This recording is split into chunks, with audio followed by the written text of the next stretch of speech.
Bonjour à toutes et à tous. Alors voilà, j'avais dit que je parlerais de la démocratie au sein de la France insoumise, et ben, je vais le faire parce que ce sujet revient tout le temps, notamment quand on a vu la photo de nos nouveaux députés France insoumise avec Jean-Luc Mélenchon en premier plan, qui est entouré de tous les nouveaux députés. Députés qui l'ont applaudi, donc qui sont satisfaits de sa présence. Mais voilà, tout le monde ressort le truc, c'est Mélenchon qui commande tout, il décide de tout, il n'y a pas de démocratie, etc. Alors je vais donner plusieurs éléments de réflexion, si on veut, pour juger de la démocratie ou de la non-démocratie qu'il y aurait à la France insoumise. Alors pourquoi Mélenchon est encore, bien qu'il ne soit plus député, avec les députés en photo, et puis pourquoi il participe encore à leurs discussions et à leurs débats. Parce que d'abord il a été député et il a un rôle qu'on qualifierait d'honorifique. C'est-à-dire que sans lui, la France insoumise n'existerait pas. Il n'y aurait pas de député France insoumise. Il n'y aurait même peut-être plus grand-chose à gauche. Donc c'est normal qu'il soit encore là, parce qu'il est encore actif, il a encore son avis à donner, il a encore une réflexion très poussée, très intelligente, il est très cultivé politiquement, et pas que d'ailleurs, et donc sa réflexion est recherchée. Et c'est tout à fait normal qu'il soit là, et les députés en sont tout à fait d'accord, c'est l'important. Quand on dit qu'il n'y a pas de liberté ou de démocratie au sein de la France insoumise, par exemple, moi je fais des vidéos. Je demande l'avis de personne. Je me présente en tant qu'insoumise. Pas en tant que représentante de la France insoumise, mais en tant qu'insoumise. Mais il n'est jamais arrivé, depuis 2017 où j'ai commencé, jamais arrivé une seule fois, pas une seule fois, où quelqu'un de la France insoumise, notamment Jean-Luc Mélenchon, qui communique avec moi de temps en temps, donc il peut très bien m'interdire, me guider ou m'obliger à faire quelque chose, s'il le voulait. Ça n'a jamais été le cas, absolument jamais. J'ai pu donner des avis qui n'étaient pas forcément validés par la France insoumise. J'ai traité des sujets qui m'intéressent, moi. Et jamais, jamais, jamais, personne à la France insoumise ne m'a demandé ou de traiter un sujet, ou d'éviter de traiter un sujet, ou de le traiter d'une certaine façon. Absolument jamais. Ni dans le fond, ni dans la forme. Personne n'a jamais critiqué la forme. Et j'ai un copain qui était communiste, qui est maintenant insoumis communiste, qui m'a dit au Parti communiste, tu pourrais pas faire les vidéos que tu fais. Notamment quand un chat passe, ou quand il peut se passer quelque chose de drôle, ou il m'a dit ça serait pas possible. Tu ne pourrais pas le dire en tant que personne communiste, que militante communiste. Bon, ça c'est ce qu'un communiste m'a dit. Moi je n'ai pas vérifié ce qui se passe au Parti communiste. Mais je sais ce qui se passe à la France insoumise. Et maintenant, une information qu'on a toujours tue jusque-là, mais que maintenant je peux révéler parce que l'affaire est passée. Quand on a fait la tribune, on était une petite équipe d'une dizaine de personnes qui avons écrit la tribune pour défendre Adrien Quatennens. Et quand on a écrit cette tribune, une fois qu'on l'a eu terminée, on s'est dit, on va quand même demander à la France insoumise si on peut la faire, cette tribune, ou si on ne peut pas.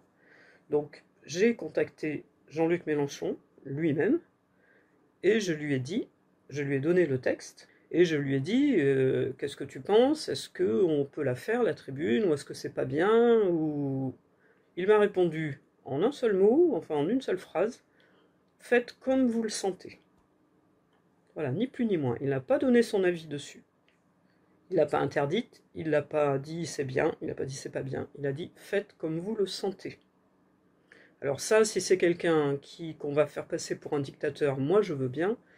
Et il aurait pu nous dire je veux pas, faites attention. Il a absolument rien dit.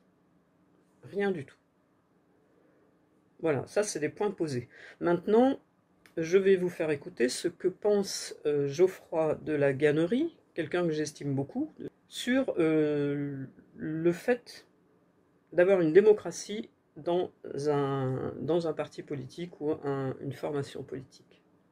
Je pense qu'il y a une confusion et qui est importante à prendre en compte pour moi, qui est que quand on dit qu'il n'y a pas de démocratie dans la France insoumise ou qu'il faudrait des règles plus démocratiques, le fait d'avoir des votes majoritaires, des tendances, des motions, etc., on plaque sur la France insoumise un vocabulaire et des règles qui sont des règles qui s'imposent à un État. Le principe qu'un État soit démocratique, c'est-à-dire qu'en fait on puisse avoir le droit d'expression, qu'il y ait des votes, qu'il y ait des majorités pour décider qui gouverne, etc., vient du fait que l'État est une structure quand même politique très particulière qui fait que vous n'avez jamais choisi d'y appartenir. Vous êtes né sur un territoire, on vous a donné des papiers, on vous a dit c'est ton État, ça t'appartient et tu m'appartiens et voici la loi qui sera la tienne. Et donc nous n'avons jamais choisi d'appartenir à l'État français et d'autre part nous ne pouvons pas quitter l'État. Nous ne pouvons pas dire cette loi ne me convient pas, je décrète une république autonome qui serait dans mon appartement par exemple, ou il y aurait d'autres lois, je ne peux pas faire sédition de l'État et la sédition est même dans le code pénal un crime, hein, un des crimes les plus punis par le code pénal. Donc il n'y a pas le droit d'entrer, il n'y a pas un choix d'entrer dans la nation, vous êtes citoyen d'obligation, il n'y a pas le droit de sortir. À tout moment, vous êtes enfermé selon quelque chose qui prend la forme d'une prise d'otage en fait. Dans une structure politique donnée, c'est normal que la structure politique donne la possibilité de parler, de diminuer le pouvoir qu'on peut exercer les uns sur les autres, de rendre le plus démocratique possible l'exercice du pouvoir, puisque personne n'a choisi d'être là et que tout le monde subit la loi de tout le monde. Mais un parti, c'est très différent. Un parti, c'est pas un État. Et un parti, ça ne doit pas obéir aux mêmes règles qu'à l'État, et il ne faut pas plaquer sur le vocabulaire de l'État quelque chose qui s'appliquerait à un parti. Parce qu'un parti, vous n'êtes pas obligé d'y adhérer. Rien ne vous y oblige. Vous n'avez pas du tout l'obligation d'être à la France insoumise. Vous pouvez très bien être au PS, vous pouvez créer votre propre parti, vous pouvez créer votre propre mouvement. Personne ne vous oblige à la France insoumise. Et vous pouvez partir, si vous voulez, du jour au lendemain, vous rendez votre carte et vous partez. Donc à partir de ce moment-là, la question du pouvoir interne, elle est un peu posée différemment quand même. Puisque il y a le pouvoir que si vous voulez y être. Et si vous ne voulez pas le pouvoir, vous n'avez qu'à partir et créer votre propre parti. Or, ceux qui reprochent à la France insoumise son absence de démocratie, c'est en fait des gens qui, quand ils ont fait des tentatives de créer des partis, ont fait 2%. Pour que ce soit clair. Des gens comme Clémentine Autain, par exemple, qui fait 2%, etc. Mais qu'est-ce qu'elle fait? Et qu'est-ce que font les gens qui sont très souvent comme ça? Ils utilisent la France insoumise pour se faire élire, parce qu'ils savent que c'est ça qui marche électoralement, et à peine élus, ils vont commencer à faire de la connivence avec les journalistes pour reprendre les items de critique de la France insoumise, du mélenchonisme, etc. Mais si jamais ils ne sont pas contents, ils peuvent très bien faire leur propre parti, essayer leur propre voie, proposer quelque chose d'autre et voir si ça marche ou si ça ne marche pas. Et donc à partir de ce moment-là où vous pouvez produire votre propre parti, vous pouvez créer votre propre mouvement, il est normal qu'un mouvement affirme des choses, propose des choses, crée des choses. Moi, je comparerais presque un parti à quelque chose de l'ordre de l'art, c'est une proposition, quoi. Un parti politique, c'est des gens qui décident d'avoir une proposition politique, d'avoir un certain thème, d'avoir une organisation, d'avoir un certain nombre d'affects, d'avoir un certain nombre de programmes, etc. Si vous vous y reconnaissez, vous votez pour ou vous vous y engagez. Si vous ne vous y reconnaissez pas, vous créez votre propre parti, vous faites quelque chose d'autre et on verra qu'est-ce qui marche, qu'est-ce qui ne marche pas. Mais vous ne pouvez pas rentrer dans quelque chose qui ne vous oblige pas à y rentrer et dire « mais je vais vous obliger à être dans ma ligne, etc. » Et maintenant, je vais vous lire l'email que nous avons reçu au moment de la dissolution de l'Assemblée nationale et qui nous demandait de donner notre avis. Il vient de la France insoumise et ça demande des remontées au comité électoral. Voilà, donc nous vous écrivons en tant que membre des groupes d'action inscrits à la France insoumise avant le dimanche 9 juin à 20h. Dimanche 9 juin, Emmanuel Macron a décidé de dissoudre l'Assemblée nationale. Des législatives auront lieu les dimanches 30 juin, premier tour, et 7 juillet, second tour. Au vu des délais fixés par le ministère de l'Intérieur pour pouvoir déposer les candidatures, nous ne sommes pas en mesure d'organiser un processus long de plusieurs mois, similaire à celui de 2022, pour choisir nos chefs de file et candidats. Le comité électoral national se chargera donc d'investir nationalement tous les candidats. Pour l'aider dans son travail, nous aurions besoin de vos remontées sur les chefs de file et candidates aux législatives de 2022 dans votre circonscription. Merci d'être concis et précis. Vous avez jusqu'à mercredi 12 juin 20h pour nous faire vos remontées. Donc on pouvait faire une remontée. Là bien sûr, si je clique sur « Je fais une remontée », je vais tomber sur une page qui va dire que ce formulaire est maintenant fermé. Mais ce formulaire demandait déjà dans quelle circonscription on était, ou pour quelle circonscription on voulait donner un avis. On avait le droit de donner un avis sur une autre circonscription que la sienne, en fait. Et après, ben, on avait un champ libre pour donner son avis. C'est-à-dire soit pour proposer une autre personne comme député, soit pour dire je suis content ou contente du député qui est là actuellement. À chaque fois qu'il y a un événement important, on nous demande notre avis. La France Insoumise, elle fonctionne comme ça. On reçoit un email, quand je parlais de ça, on reçoit un email qui nous demande d'aller sur une page et de donner notre avis. En plus de ces emails, la France Insoumise fonctionne avec ce qu'on appelle des GA, ce sont des groupes d'action. Il y en a environ 5000 dans toute la France et hors France, puisqu'il y a aussi des Français d'étrangers. Par exemple, il va y en avoir des GA en Thaïlande, au Canada, un peu partout.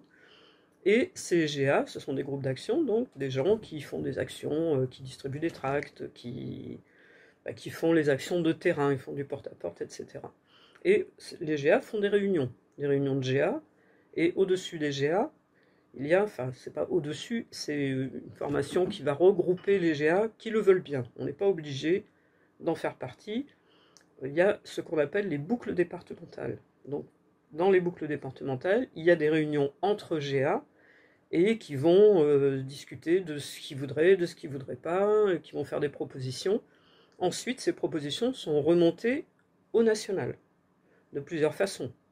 Quand on a envie, on remonte ce qu'on veut, puisqu'on a des emails, on a des pages pour remonter ce qu'on a envie de remonter, aussi bien individuellement que par groupe.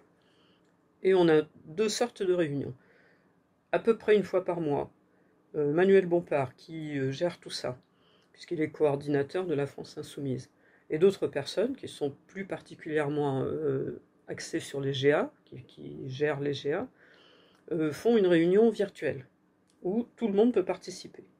On peut poser des questions, on peut prendre la parole, et on nous explique un peu les actions en cours. Voilà. Donc ce sont des réunions virtuelles par Zoom, et c'est à peu près une fois tous les mois. Et il y a les conventions, à peu près 2 fois par an, et les personnes sont tirées au sort parmi les animateurs de GA. Une personne par département qui va représenter tous les GA du département. Donc cette personne va aller aux réunions de la boucle départementale, va recueillir les demandes de tous les groupes, qu'elle soit d'accord ou pas avec ces demandes, elle va recueillir les demandes, et après elle va les restituer à la convention. Et après à la convention, il y aura des discussions, il y aura des décisions prises par le national suite à tout ce qui a été dit depuis les GA. Donc tout le monde peut s'exprimer. Et il est tenu compte des expressions, des demandes, de tout ce qui est remonté au national. Le national en tient compte. Il y a plusieurs façons de recueillir les demandes des gens, enfin des militants. Alors après, il y en a qui ne participent pas, parce qu'ils ne veulent pas participer. Quand on reçoit des emails comme celui que je vous ai lu tout à l'heure, il y a des gens qui n'y répondent pas, ils n'y vont pas. Donc après, qu'ils ne se plaignent pas si on ne les a pas entendus. Pour être entendu, il faut s'exprimer, déjà. Et une dernière chose, quand même, qui est à remarquer, toutes les personnes qui crient à la non-démocratie à la France Insoumise, il y en a de deux sortes. Il y a les personnes qui, comme Ruffin, Garrido, Autain, Corbière, etc.,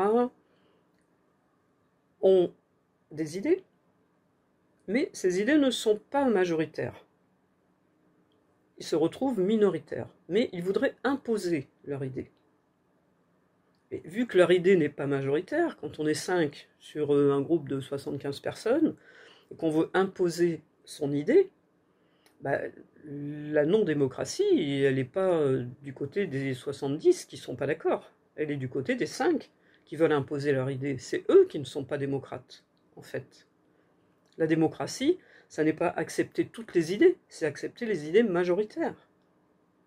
Sinon, on ne peut pas accepter toutes les idées. Donc moi j'ai une idée, je la propose, elle n'est pas retenue par la majorité parce que c'est peut-être pas le moment, parce que bon, c'est pas le sujet du jour, ou parce que l'idée n'est pas majoritaire, tout simplement. Donc après, je crie à la non-démocratie parce que mon idée n'a pas été prise en compte. En fait, c'est ça. Ces 5 personnes-là, et puis quelques autres qui ont hésité à les suivre, mais qui pour le moment ne les ont pas suivis. On connaît quelques noms, que je ne dirai pas maintenant tant que justement ils ne les suivent pas. Ces 5-là ne sont pas des démocrates, puisqu'ils veulent imposer leur vision des choses. C'est pas la France insoumise qui n'est pas démocratique. Ce sont ceux qui veulent imposer leur idée. Et la deuxième catégorie de personnes qui crient à la non-démocratie, ce sont ceux qui écoutent sans aucun recul, sans même la plupart du temps appartenir à la France insoumise, sans s'être inscrits sur la plateforme. La plupart. Ils écoutent Ruffin, ils écoutent Garrido, et ils crient à la non-démocratie juste parce qu'ils suivent ces personnes qui leur paraissent sympathiques ou qu'ils aiment bien pour une raison ou pour une autre. Et donc ils adhèrent à ce que disent ces personnes sans avoir aucun élément de réflexion réel et sans s'être posé les bonnes questions. Donc si vous voulez savoir comment fonctionne la France insoumise, c'est pas difficile. Vous vous inscrivez sur la plateforme et vous observez ce qui se passe. Et si un jour vous avez une idée, que vous la proposez et qu'elle n'est pas retenue, c'est pas parce que c'est pas de la démocratie, c'est parce que toutes les idées ne peuvent pas être retenues. Puis il y a des idées qui vont à l'encontre de ce qu'on défend, de l'ADN de la France insoumise. Donc on ne peut pas tout accepter. Par exemple, quand Ruffin parle il sépare en fait deux populations. Il sépare la population des quartiers, ce qu'il appelle la population des tours, et la population des bourgs, des petits bourgs, des petites villes. Mais on ne doit pas séparer. D'abord, dans les quartiers, il y a des ouvriers. Dans les bourgs, il y en a très peu. Donc il parle de l'abandon de la classe ouvrière, mais ça se voit qu'il ne va ni dans les bourgs, ni dans les quartiers. Il ne connaît pas la vie. Moi, je connais un peu les deux, parce que j'ai vécu dans les quartiers quand j'habitais Paris, et je vis à la campagne, et je vois bien ce qui se passe dans les bourgs. Les ouvriers, il n'y en a pas beaucoup, hein. C'est très peu maintenant. Et au contraire, dans les tours, c'est là qu'il y a beaucoup d'ouvriers. Et quand il dit que la France insoumise, bon là je déborde un peu du sujet, mais quand il dit que la France insoumise ne se préoccupe plus des ouvriers, c'est faux. La France insoumise a absolument soutenu tous les combats des ouvriers. Elle a été sur tous les piquets de grève. Elle a toujours été du côté des ouvriers. Elle l'a montré. Elle était avec les gilets jaunes. Elle y était partout. Chaque fois que des ouvriers ou des employés font des demandes par rapport à leurs conditions de travail, la France insoumise est toujours là. Toujours, toujours, toujours. Donc ce que dit Ruffin est faux. Factuellement faux. Mais bon, comme il ne sait pas trop quoi dire, voilà, j'en ai assez dit sur Ruffin. J'en ai assez dit sur la démocratie. Voilà, je vous dis à bientôt. Au revoir.